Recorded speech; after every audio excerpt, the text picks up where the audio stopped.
जवाहरलाल नेहरू विश्वविद्यालय और कुछ अन्य विश्वविद्यालयों में छात्र आंदोलन जो हुए हैं और उसके बाद इस प्रकार से सरकार के तरफ से या प्रशासन की तरफ से जिस प्रकार की दमनी घटनाएं सामने आई हैं या हिंसा की जो घटनाएं सामने आई हैं, इनके ऊपर आज गंभीरता से विचार विमर्श की आवश्यकता है।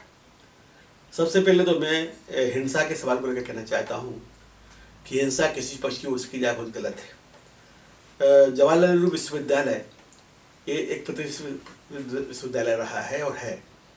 हालांकि मैं एक बात जरूर साफ कर दूं कि मैं कोई उसको देश का पर्याय नहीं मानता हूँ, क्योंकि जिस प्रकार से हम ये मानते हैं कि सेंसेक्स देश की विकास का पर्याय नहीं माने जा सकते, इस प्रकार से केवल एक विश्वविद्यालय के मापदंड को हम हिंदुस्तान का मापदंड नहीं मान सकते हैं।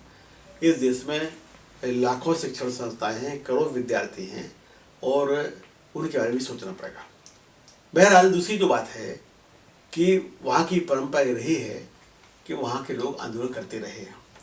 हम आज की घटना पे आने के पहले एक कसौटी के रूप में घटना पे सामने रख दें कि जब के.आर. नारायण साहब जो बाद में राष्ट्रपति बने हिंदुस्तान के, वो कुलपति थे जवाहरलाल नेहरू विश्वविद्यालय के, तो उस समय एक छात्रों का आंदोलन हुआ।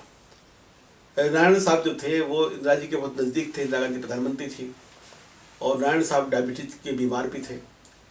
तो वहाँ के तमाम छात्रों ने एक बार किसी सवाल को लेकर उनको घेर लिया और जारी नहीं दिया, वो बैठे रहे। बाद में उन्होंने कहा कि हमको डायबिटीज़ है, हमको कुछ खाना जरूरी है और इसलिए हमको आप लोग खाने की अनुमति दीजिए।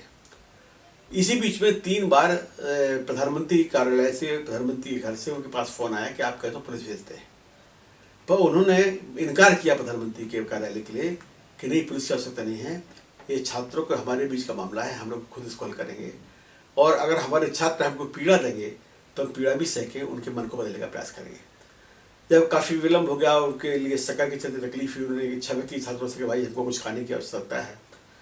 तो छात्रों ने कहा कि भाई एक शर्त पर हम आपको खाना आने के कह सकते हैं कि जितने घेराव करने वाले छात्र को भी आप खाना खिलाइए। तो कुलपति जी ने खाना मंगा के छात्रों को भी खिलाया और खुद भी खाया और धरना चलता रहा, फिर बाद उसका हल निकला। तो क्या सौहार्द कुलपति और छात्रों के बीच में, आंदोलन के बीच होना चाहिए, ये इसको सुधरी सकता है। और ये एक गांधी का तरीका था कि जिसके खिलाफ या जिसके बारे में हम कोई मांग करें से उसके खिलाफ भी कोई कटुता नहीं है, कोई घृणा नहीं है, कोई आरोप नहीं है। अभी जो घटनाक्रम चला है, इस घटनाक्रम में जो आंदोलन करने वाले छात्र हैं उनको दुश्मन माना गया है, दुश्मन के समान उनके साथ व्यवहार किया गया है। उनके ऊपर जो हिंसा हुई है, जो हमला हुआ है, ये कहा जा रहा है कि साहब अभी जो खासकर जो जेएनयू घटनाक्रम हुई इसमें कहा गया है कि इसमें हमला करने वाले लोग जो थे वो बाहर के आए थे। अगर लोग बाहर से आए थे तो फिर प्रश्न पूछा जाएगा कि भाई बाहर के लोग आए कैसे। जो सुरक्षा प्रहरी हैं जिनकी बहुत बड़ी संख्या है जेएनयू में, उन्होंने पास में क्या कोई रिकॉर्ड है कि कोई लोग बाहर के आए, वो बाहर गए? उन्होंने उनकी पूछताछ क्यों नहीं की? दूसरे जो सीसीटीवी कैमरे लगे थे, उन कैमरों को बंद कैसे कर दिया गया? वो बंद क्यों थे? तो ये गंभीर प्रश्न हैं जो इस हिंसा के कई प्रकार के पक्ष सामने ला सकते हैं और लाते हैं। वहाँ की जो छात्र संघ के अध्यक्ष है आईसी, और उनके सिर पर इस प्रकार से चोट लगी है, क्या कोई व्यक्ति अपने खुद के सिर को कोई कुल्हाड़ी से फोड़ सकता है? ये एक प्रकार की गलत प्रकार के तर्क है। हम मान सकते हैं कि कुछ छात्र भी कभी कभी हिंसा करते हुए हिंसा की है, जिनने की है उनके खिलाफ कार्रवाई होना चाहिए, कोई दिक्कत की बात नहीं, कार्रवाई करते। अच्छा तो ये होता है कि कुलपति इसके पहले सबको बुलाते, सबसे बातचीत करते। अगर 2 गुटों में संघर्ष था, टकराव था, एबीवीपी में और दूसरों में टकराव था, तो उसको भी हल कराने का प्रयास करते, उनको अलग अलग बांटने का प्रयास करते और उनको बताते कि हाँ, विश्वविद्यालय की जो परंपरा है वो परंपरा हिंसा की नहीं है बल्कि डेमोक्रेटिक आंदोलन की है, ये संस्था प्रजातांत्रिक संस्था के रूप में जानी जाती है, तो ये ज़्यादा बेहतर होता। पर यह नहीं हुआ है और इससे एक क्रूर चेहरा सामने आया है। हमने ये मांग इसलिए की है कि चूंकि एक पक्ष कह रहा है कि हिंसा हुई, हमको मारा गया है, दूसरा पक्ष कह रहा है कि हमको मारा गया है। हमने कहा कि भाई राष्ट्रपति जी को चाहिए कि वो इसकी जांच जो है वो सुप्रीम कोर्ट के जज को सौंप दें। अगर दिल्ली पुलिस के अधिकारी साहब जांच कराएंगे तो क्या वो जांच जनता के मन में विश्वसनीय होगी? उस जांच के परिणाम सही भी हो तो उसको सही नहीं मानेगा, क्योंकि एक लाइन खींची हुई है। तो राष्ट्रपति को चाहिए कि वो इस पर हस्तक्षेप करें और सुप्रीम कोर्ट के जज से की जांच कराएं, ताकि कौन दोषी है कौन दोषी नहीं है इसको भी एक बार सामने आ जाए, खुलासा हो जाए, और इसका हल क्या हो सकता है वो भी सामने आ जाए।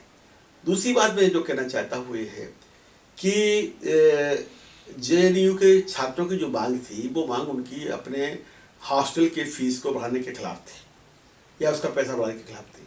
निस्संदेह छात्रों के ऊपर ज़्यादा बोझ नहीं डालना चाहिए, और मैं सर मानता हूँ कि शिक्षा जो है ये देना सरकार का दायित्व तो है, ये कल्याणकारी स्टेट में सरकार का दायित्व होता है कि शिक्षा देना चाहिए।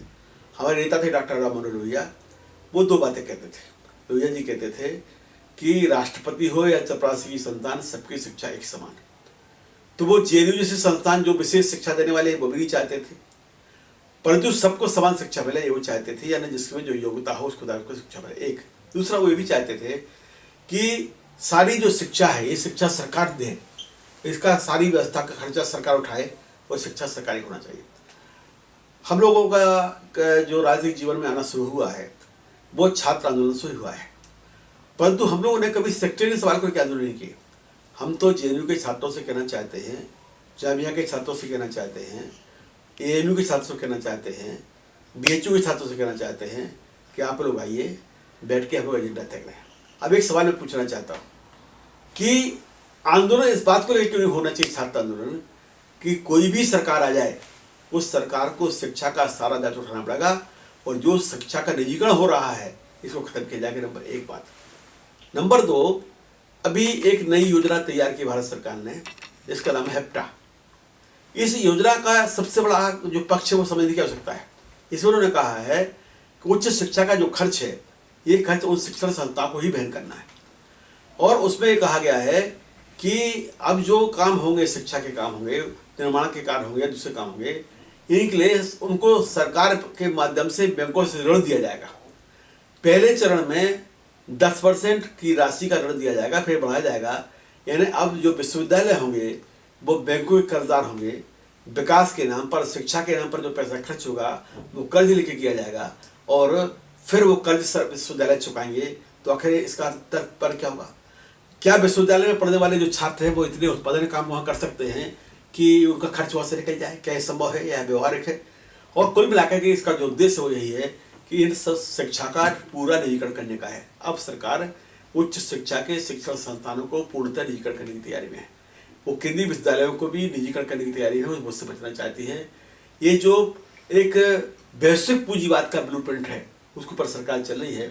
तो इन छात्रों के संगठनों से भी हमारी अपील है, आइसा वालों से भी और अन्य संगठनों वालों से भी, स्टूडेंट फेडरेशन ऑफ इंडिया वालों से भी, AISF वालों से भी, और आम आदमी पार्टी के जो संगठन लोगों से भी, और हमारे जो संगठन हैं छोटे मोटे हैं समाजवादियों के यहाँ पर अगर हैं तो उनके लोगों से भी, कि भाई हम सब लोग मिलकर बैठें, हम सब लोगों के सारे हिंदुस्तान के लिए छात्र चार्टर तैयार करें कि हिंदुस्तान की शिक्षा में नीति में क्या मोटे मोटे बिंदु, लंबी कहानी नहीं, जैसा कि 500 पेज की रिपोर्ट आती है वो नहीं, कुछ मोटे मोटे बिंदु। जैसे नंबर एक बिंदु है कि सारी शिक्षा, प्राथमिक शिक्षा से लेकर के उच्च शिक्षा तक की सारी शिक्षा की जवाबदारी सरकार की है, सरकार इस जवाबदारी को स्वीकार करे, इसका खर्चा सरकार उठाए। नंबर दो, सबको बराबर शिक्षा मिल सकती हो, समान शिक्षा मिलना चाहिए। ये जो अमीरी के टापू खड़े गए हैं शिक्षा में, ये भी बंद होना चाहिए, ये भी हम लोग मांग करें। और इसके साथ साथ में शिक्षा और रोजगार का रिश्ता क्या हो, किस प्रकार से रोजगार मिले। अगर रोजगार नहीं मिल पाता है तो फिर उसके विकल्प क्या हो? बेरोजगारी भत्ता छात्रों को पढ़ाई के बाद विद्यार्थियों को लोगों को दिया जाए। ये 2-3 ऐसे मुद्दे हैं कि जिन मुद्दों को लेकर के छात्र आंदोलन अगर तैयार हो, खड़े होंगे तो हम इनका साथ देंगे, इनके लिए हम दिशा देने का भी काम करेंगे, इनके साथ लड़ने का भी काम करेंगे। और अगर इनका सिर फूटेगा तो हम पहले सिर फुड़वाने को भी तैयार रहेंगे। अगर इनके ऊपर उंगली उठेगी तो हम लोग जान देने को भी तैयार रहेंगे। परंतु सोच को सीमित करने के बजाय सोच को राष्ट्रीय बनाना चाहिए, ये मैं छात्रों से भी कहना चाहता हूँ। तो सरकार हिंसा छोड़े, सरकार सुप्रीम कोर्ट की जज से जांच कराए, हिंसक लोगों के ऊपर कार्रवाई हो। अगर प्रशासन का त्रुटि इसमें है कि कैमरे कैसे बंद हुए, ये जो त्रुटियाँ हैं इनके ऊपर, उनके ऊपर भी कार्रवाई हो। और छात्र भी अब बड़े सवालों को, राष्ट्र को ध्यान में रख करके अपनी मांगों को रखें। ये 3 बातें करें।